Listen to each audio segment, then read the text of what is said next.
एक बार की बात है, दो सैनिक एक ट्रेन में बैठकर बातें कर रहे होते हैं। एक सैनिक का नाम रमेश और दूसरे का नाम राहुल था।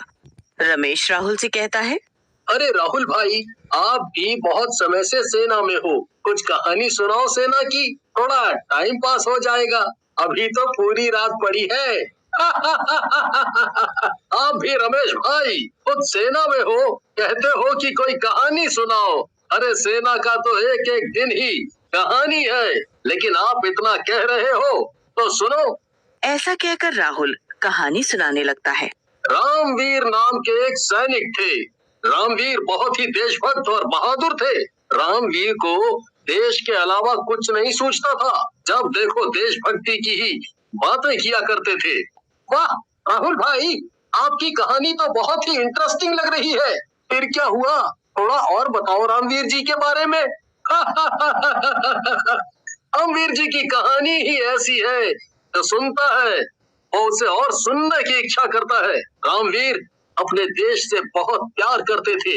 एक रात उन्हें किसी गांव में कुछ आतंकवादियों के छुपे होने की खबर मिलती है, जिसे सुनकर रामवीर अपने दोस्त शैतान सिंह से बोलते हैं, शैतान सिंह, मुझे अभी अभी सूचना मिली है कि पास के गांव में कुछ आतंकवादी छुपे हुए हैं। इससे पहले कि वो किसी नागरिक की जान लें, हमें उन्हें मार देना चाहिए। रामवीर की बात सुनकर शैतान सिंह हंसने लगता है और बोलता है, तुम भी कैसी बातें कर रहे हो रामवीर? अरे हम लोगों के होते किसकी इतनी हिम्मत है जो यहाँ आ जाए? मुझे लगता है किसी ने झूठी खबर दी है तुम्हें। देखो, मुझे नहीं पता ये खबर झूठी है या सच्ची, लेकिन मैं वहाँ जरूर जाऊंगा। तुम्हें आना है तो आओ मेरे साथ, नहीं तो मैं अकेला ही चला। इससे पहले शैतान सिंह कुछ कहता, रामवीर अपनी गाड़ी चलाता है और गांव की तरफ निकल जाता है। गांव के बाहर जाकर चिल्लाते हुए कहता है, आतंकवादियों, मुझे पता है तुम इसी गांव में छुपे हुए हो। तुम अपनी सलामती चाहते हो तो हथियार डाल दो और बाहर आ जाओ, नहीं तो एक एक को चुन चुन के मारूंगा। लेकिन रामवीर की आवाज सुनकर आतंकवादी गोलियां चलाने लगते हैं। रामवीर भी बदले में गोलियां चलाते हैं। मैं अभी भी कह रहा हूँ, तुम लोग यहाँ से बचकर नहीं जा सकते। इससे पहले मैं तुम्हें तड़पा तड़पा कर मारूं।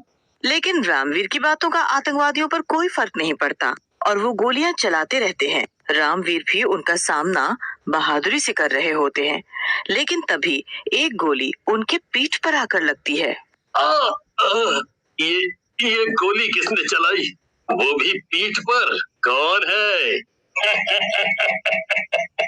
ये गोली मैंने चलाई है रामवीर, वो भी तुम्हें मारने के लिए। शैतान सिंह को देखकर रामवीर हैरान रह जाता है और बोलता है, शैतान सिंह तू, मगर तूने मुझ पर गोली क्यों चलाई?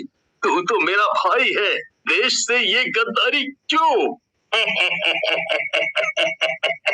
तू कितना भोला है रे रामवीर। अरे भाई, मैं कोई देशभक्त नहीं हूँ, मैं तो दूसरे देश का एजेंट हूँ, तो तुम्हारी सेना में काम कर रहा हूँ।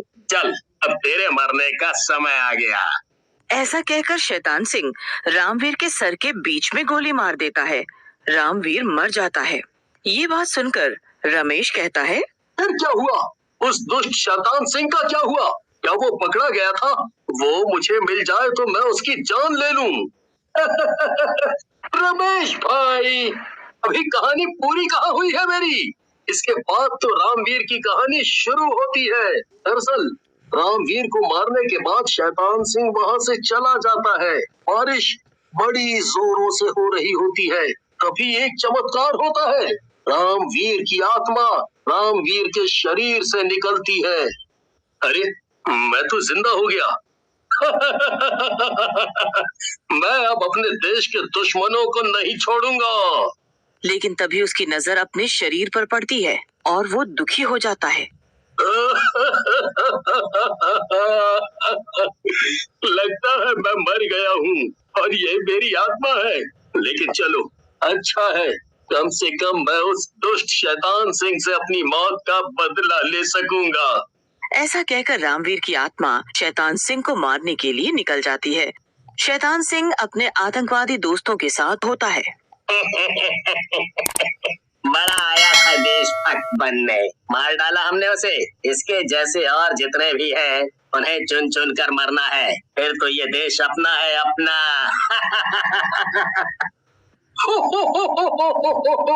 सही कह रहे हो शैतान सिंह, हमसे कोई जीत नहीं सकता।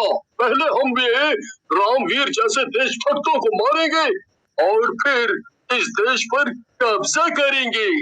उन सब की बातें सुनकर रामवीर की आत्मा को गुस्सा आ जाता है और वो उन तीनों से बोलता है, तुम तीनों चूहे इस देश का कुछ नहीं बिगाड़ सकते। तुम कितनों को मारोगे? इस देश का तो एक एक आदमी देशभक्त है। ऐसा कहकर रामवीर की आत्मा उन दोनों आतंकवादियों को गर्दन से पकड़कर उठा लेती है और मार डालती है। अपनी मौत को सामने देखकर बोलता है, मुझे माफ कर दो रामवीर, मैं पैसों के लालच पे आ गया था। मैं ऐसा कभी नहीं करूंगा, कभी नहीं करूंगा। वो तो मुझे भी पता है कि तू कभी ऐसा नहीं करेगा, क्योंकि आज के बाद तू ऐसा कुछ करने लायक ही नहीं रहेगा। ऐसा कहकर रामवीर की आत्मा शैतान सिंह को मार डालती है और वहाँ से चली जाती है। रामवीर की कहानी सुनने के बाद रमेश राहुल से कहता है, फिर क्या हुआ? क्या शैतान सिंह को मारने के बाद रामवीर की आत्मा इस दुनिया से चली गई? क्या हुआ फिर उनका, बताओ ना। मुझे पता था कि तुम रामवीर के बारे में और जानना चाहोगे। उनकी कहानी ही ऐसी है। इससे पहले राहुल आगे की कहानी बताता ट्रेन के अंदर 3 बंदूकधारी गुंडे घुस जाते हैं और उन दोनों से बोलते हैं, फौजी, दोनों मुंह बंद करके चुपचाप बैठो। हमने इस ट्रेन को अगवा कर लिया है और इसे लूट रहे हैं, समझे? ये क्या बकवास है? अगर तुम तीनों ने अपने हथियार डालकर अपने आप को हमारे हवाले नहीं किया तो तुम तीनों नहीं बचोगे आज। गुंडे की बात सुनकर राहुल को गुस्सा आ जाता है और वो एक गुंडे को उठाकर पटक देते हैं। गुंडा जोर से नीचे गिरता है। मर गया रे, मेरी कमर तोड़ डाली इस फौजी ने। अबे गधो, शक्ल क्या देख रहे हो मेरी? मारो उसे। गुंडे की बात पर बाकी के दोनों गुंडे राहुल पर गोली चलाते हैं, लेकिन सारी की सारी गोलियां राहुल के शरीर के आर पार हो जाती हैं। ये देख रमेश और गुंडे हैरान हो जाते हैं। तभी राहुल के शरीर से रामवीर की आत्मा बाहर निकलती है और उन तीनों गुंडों को पटक देती है। तुम दोनों को घबराने की जरूरत नहीं है। ये मैं हूँ, शहीद सैनिक रामवीर, और मेरे रहते सेना के जवानों को कोई कुछ भी नहीं कर पाएगा। राहुल और रमेश रामवीर की आत्मा को सैल्यूट करते हैं। तुम राहुल से पूछ रहे थे ना रमेश, मैं कहाँ हूँ?